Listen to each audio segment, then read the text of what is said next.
Senhor, meus irmãos. Amém. Abra sua Bíblia, Lucas, capítulo de número 24, versículo de número 13 a seguir. Enquanto você folha a sua Bíblia, eu quero agradecer a Deus por estar aqui com os irmãos. Para mim é um motivo de grande alegria.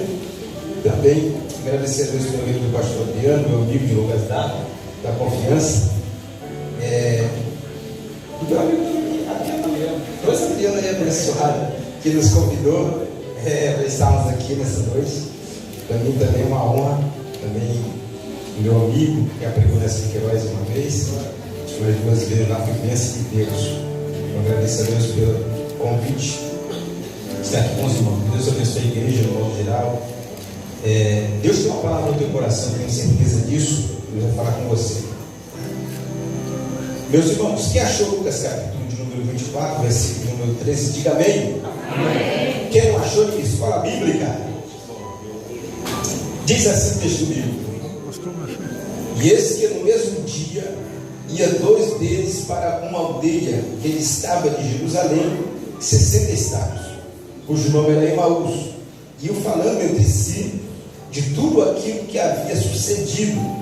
E aconteceu que, indo eles falando entre si, fazendo perguntas um ao outro, o mesmo Jesus se aproximou e ia com eles, mas os olhos deles estavam como que fechados, para que não o conhecesse. E ele disse: que palavras são essas que caminhando trocais entre vós, e por que estás triste?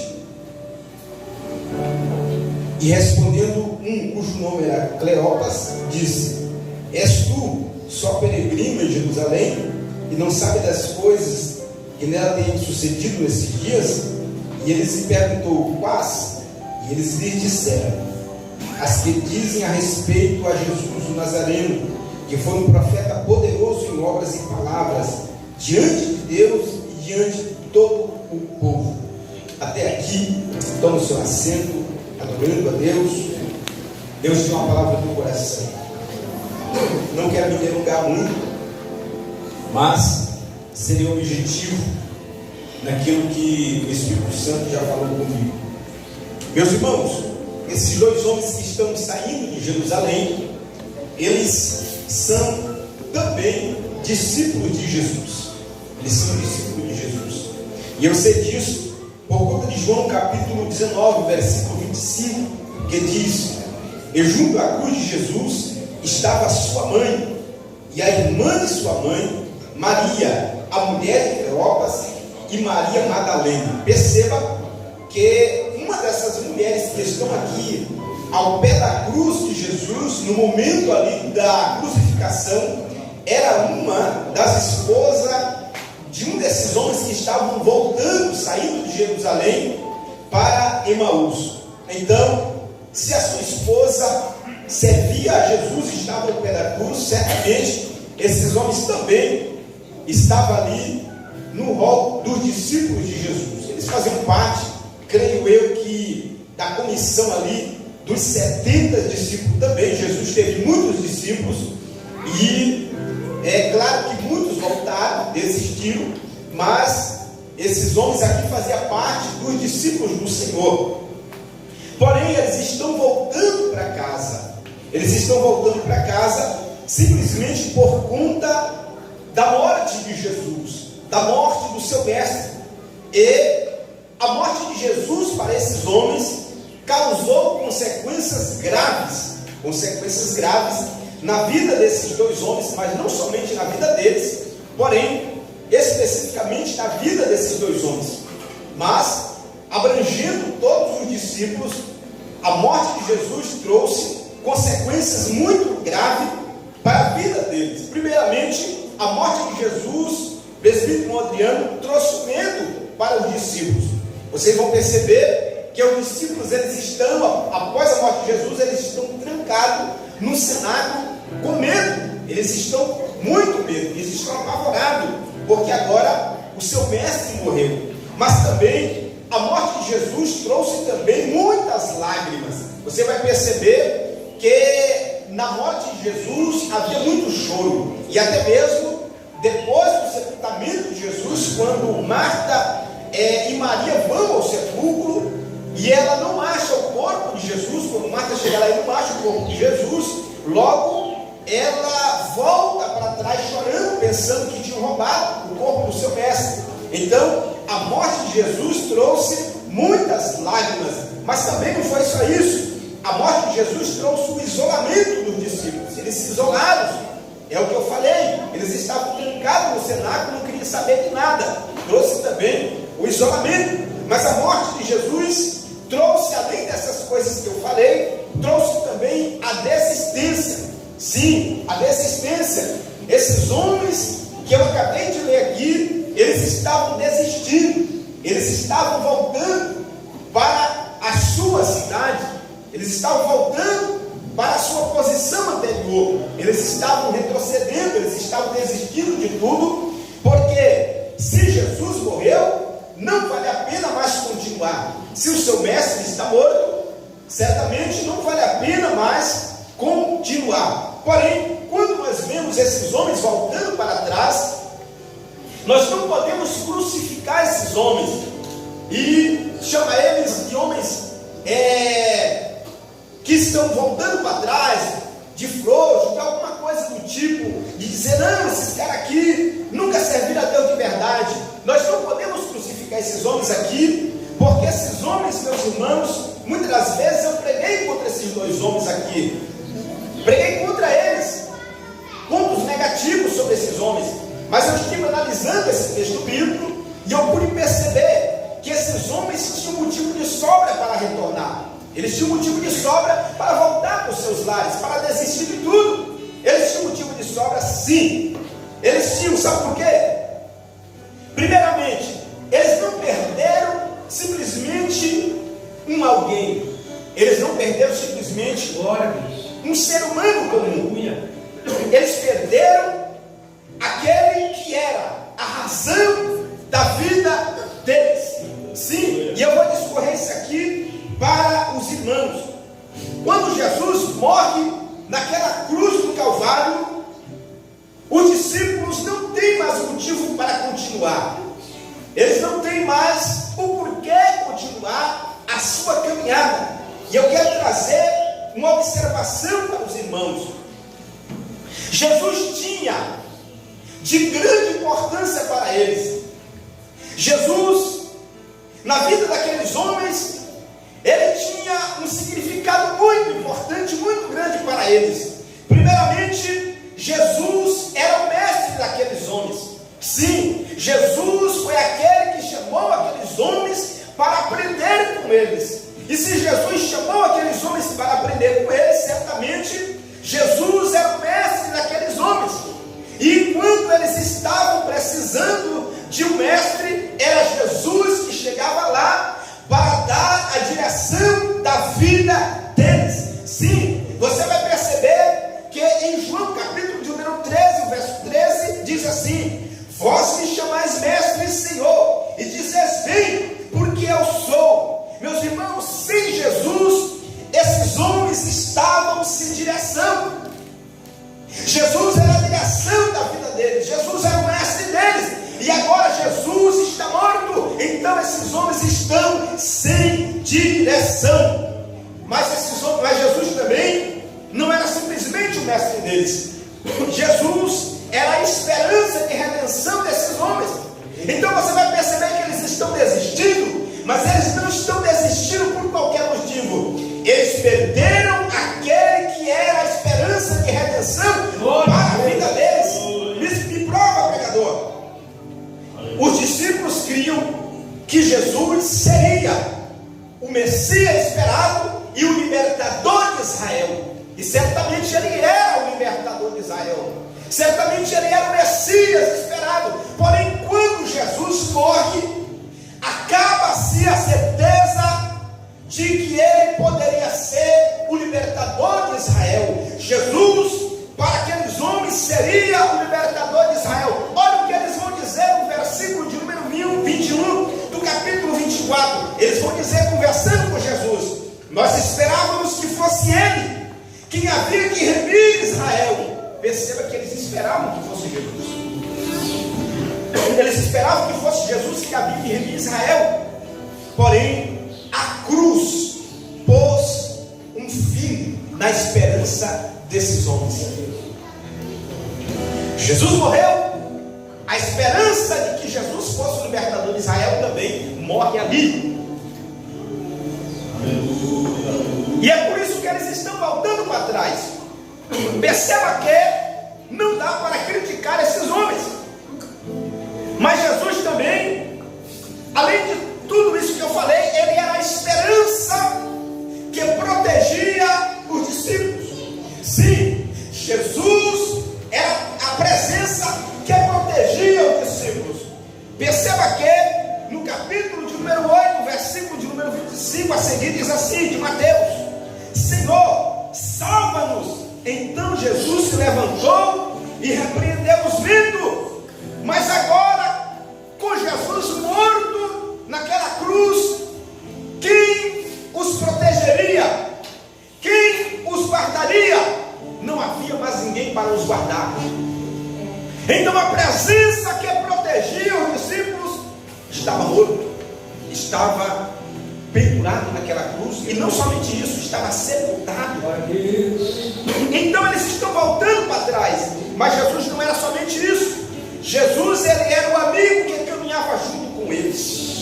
Jesus era um amigo que caminhava junto com eles. João capítulo de número 15, verso 15: já não vos chamo servo, mas eu chamo você de amigos. Perceba que Jesus tem aqueles discípulos como amigo, e aqueles discípulos têm Jesus como seu melhor amigo. Jesus era um amigo que caminhava junto com eles. Porém, quando eles perderam Jesus, perderam o amigo fiel, perderam o amigo que caminhava junto ao lado deles. E é por isso que eles estão voltando para trás.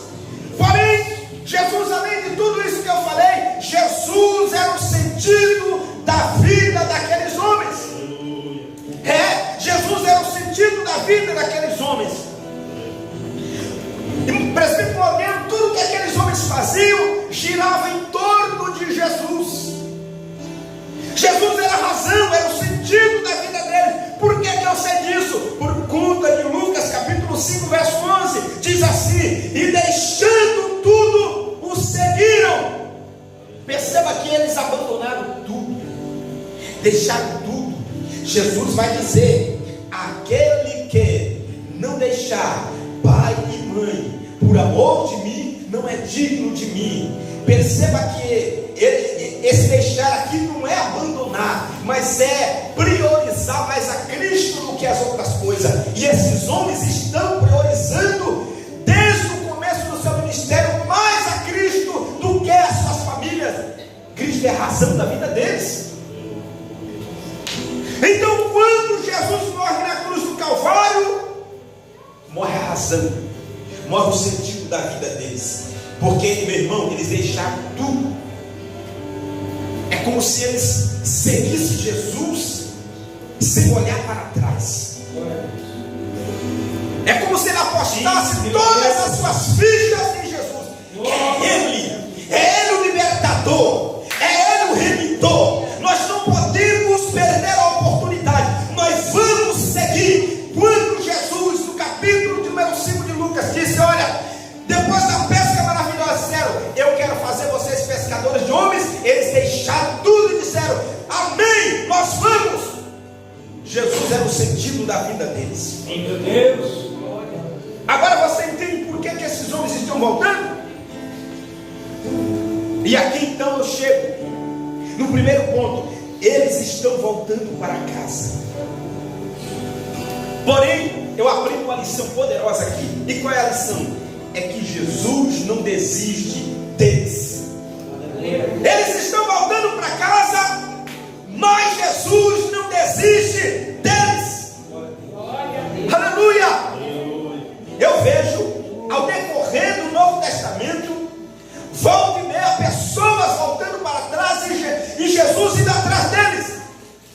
Um caso muito comum é o caso de Pedro. Pedro falhou.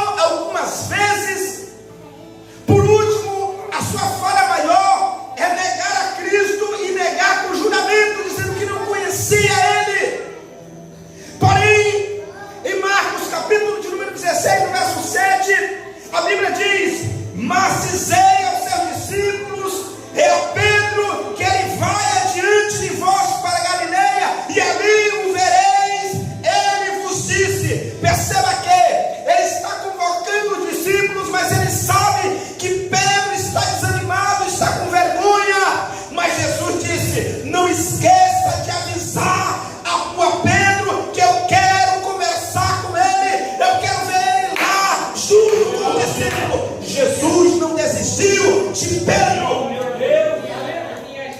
Aleluia! Jesus não desiste dos discípulos. Aleluia! O Pedro, ele não sabia que Jesus já tinha marcado um encontro com ele lá na Galileia.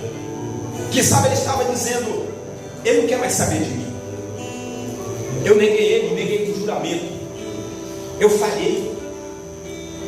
Ele não quer mais saber de mim. Enquanto Pedro estava pensando tudo negativo, Jesus estava dizendo: eu quero Pedro ainda.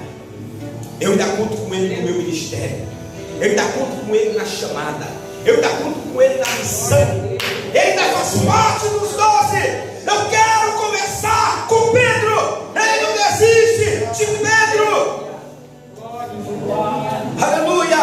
Jesus, ele vai atrás de quem caiu. Jesus restaura quem falhou. E Jesus não desiste dos seus. Você pode até querer desistir, você pode até desanimar, faz parte de nós, mas Cristo não desiste de você. Ele vai atrás, ele não desiste da tua vida. Você pode adorar ele por isso? Enquanto os discípulos estão voltando para casa em Emaús, Jesus vai atrás. Aleluia. Mas eu aprendo uma terceira lição aqui, é que os discípulos, eles estavam sem fé. Eles tinham perdido praticamente a esperança. Isso é tão verdade que no versículo de número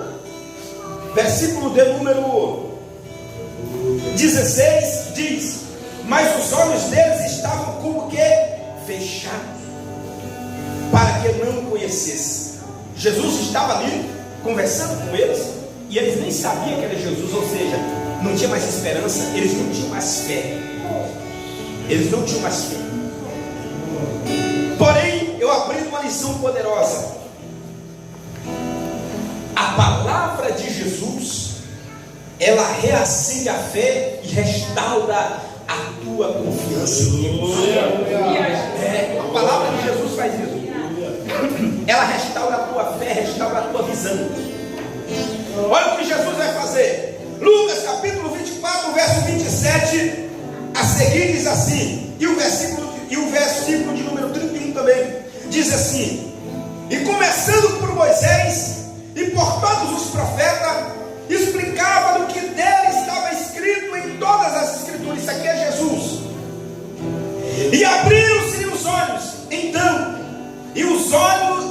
abriram-se então os olhos, e os conheceram que era ele, porém ele desapareceu. E disseram um para o outro: porventura não ardia no nosso coração quando pelo caminho nos falava a palavra e abria as escrituras? Aleluia! Perceba que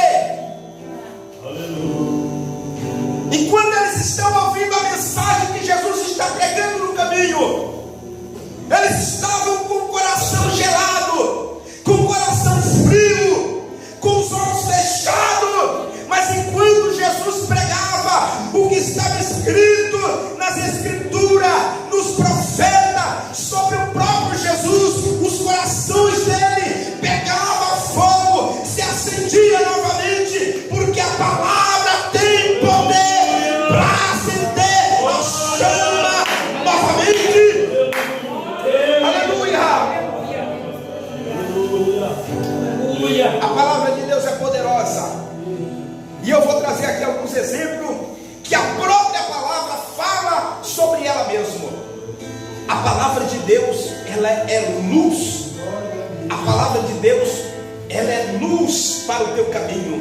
A palavra de Deus, ela é também o fogo que purifica e aquece a alma daquele que está desanimado. A palavra de Deus também, ela é a espada que corta e tira toda a fraqueza espiritual que está alojada na tua alma. A palavra de Deus, ela é também a semente. Ela é a semente que nasce ânimo e vigor espiritual para a tua alma. A palavra de Deus também é o pão que alimenta a tua vida espiritual. A palavra de Deus também é o espelho que revela as nossas fraquezas e nos mostra o Cristo poderoso que reacende a chama no nosso coração. Mas a palavra de Deus também, ela é o remédio que cura e restaura a tua alma que está cansada.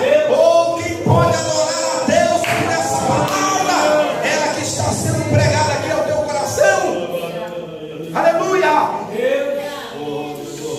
Enquanto Jesus pregava, o desanimado se reacendia novamente.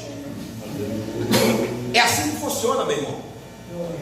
Enquanto eu estou pregando aqui, a palavra está queimando na tua alma. Aleluia!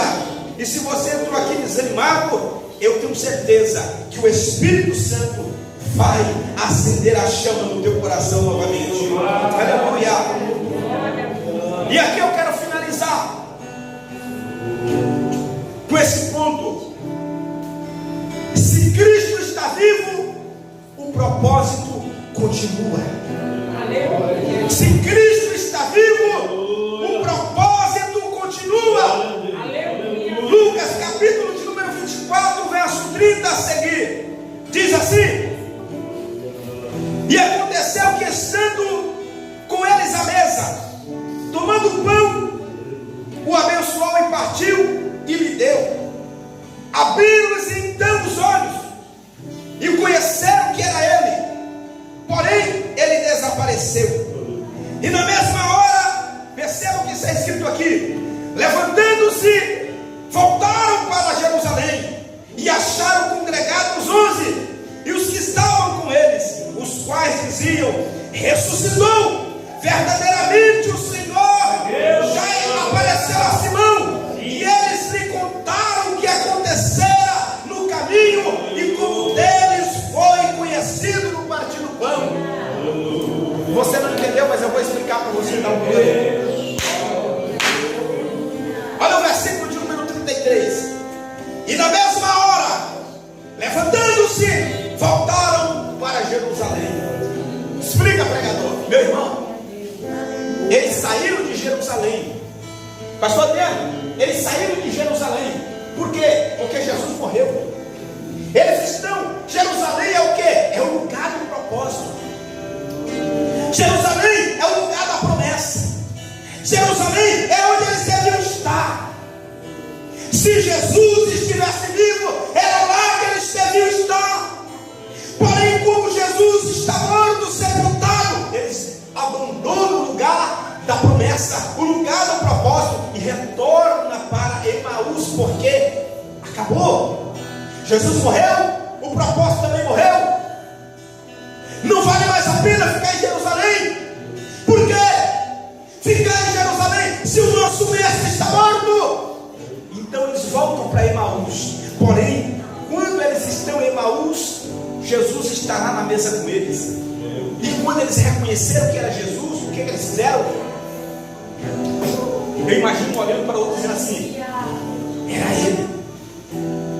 O outro vai dizer assim: era ele mesmo. Porque quando ele pregava a palavra, queimava no nosso peito.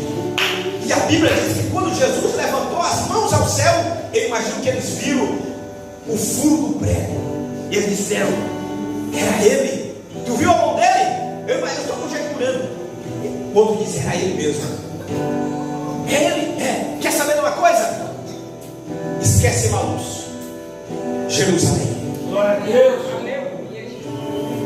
Se ele está vivo, Emaús não interessa mais. Interessa é Jerusalém. Vamos voltar para o lugar da promessa e do propósito. Quem pode adorar a ele por isso? Aleluia. Aleluia. Eu imagino os discípulos chegando lá em Jerusalém. Quem sabe os outros discípulos que já estão lá diz: estou conjecturando, é claro, vocês não saíram aqui, agora há pouco. Não era para você estar lá em Maús. Ele disse assim, é verdade. Era para nós estar lá. Porém, o Cristo ressuscitou. Ele está vivo. Ele está vivo. E se ele está vivo, Emaús não interessa mais. Se ele está vivo, é o sinal de que a promessa que ele fez ainda está de pé. Se ele está vivo, o propósito não vai parar, porque continua o nosso mestre amado. Quem pode adorar ele por isso? Aleluia! Eu quero liberar uma palavra profética na tua vida. Ele está vivo ou não está, irmão?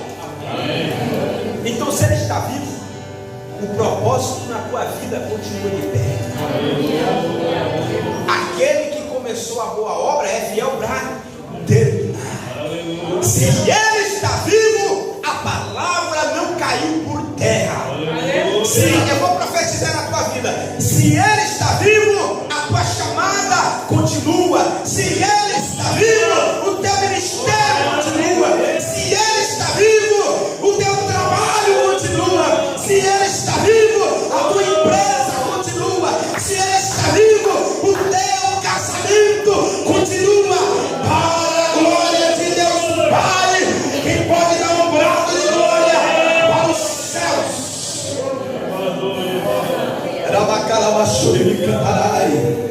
Aleluia. Oh, aleluia. Emaús não interessa mais. Voltaremos para Jerusalém. Volte para o lugar do propósito, meu irmão. Aleluia. Volte para o lugar do teu propósito. Volte para o lugar da promessa. Sabe por quê? Porque aquele que te chamou ainda continua vivo. Quando ele se encontrou com João lá na ilha de Pátimo, quando João viu ele, caiu como morto. Aí João tem dúvida se é ele. Ele diz: João, sou mesmo. Sou eu que estive morto, mas estou vivo. E agora tem um porém: nunca mais morrerei. Eu vivo para todo sempre. E eu tenho a chave da morte do inferno.